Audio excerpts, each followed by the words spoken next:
হাজার হাজার কোটি টাকার মালিক। রাজনৈতিকভাবে আওয়ামী লীগকে নিষিদ্ধ করতে হলে নির্বাহী আদেশ কিংবা জনগণ করতে পারে।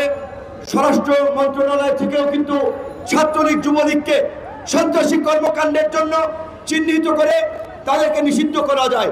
একই সাথে আমাদের ডায়াসপোরা কমিউনিটি যারা আন্তর্জাতিকভাবে মানবাধিকার গণতন্ত্রের পক্ষে বাংলাদেশের জনগণের পক্ষে দীর্ঘ 15 বছর লড়াই করেছেন, তাদেরকে বলবো ইউরোপীয় ইউনিয়ন থেকে শুরু করে জাতিসংঘ, ইউএসএ, ইউকে সমস্ত সভ্য রাষ্ট্রগুলোর কাছে ছাত্রলীগ যুবলীগের অপকর্মের বিভিন্ন ধরনের নিউজ এবং ভিডিও ডকুমেন্ট আকারে তাদের পররাষ্ট্র দপ্তরে জমা দিন।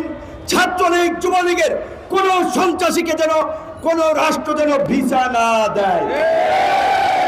শেখ হাসিনা দিল্লিতে পালিয়েছে, কিন্তু কাউকে নিয়ে পালায় নাই, কাউকে তার প্লেনে জায়গা হয় নাই।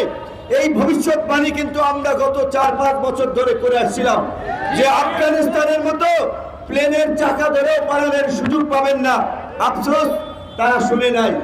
কি হবে টাকা দিয়ে? আজকে সালমান এফ রহমানের মতো এত হাজার হাজার কোটি টাকার মালিক, কয়েক লক্ষ কোটি টাকা শেয়ার বাজার থেকে ব্যাংক থেকে লোপাট করেছে। শেষ পর্যন্ত সেই সালমান এফ রহমান দাড়ি কামিয়ে চুলে রং দিয়ে লুঙ্গি পরে সদরঘাটের লেবার সেজেও কিন্তু রক্ষা পান নাই।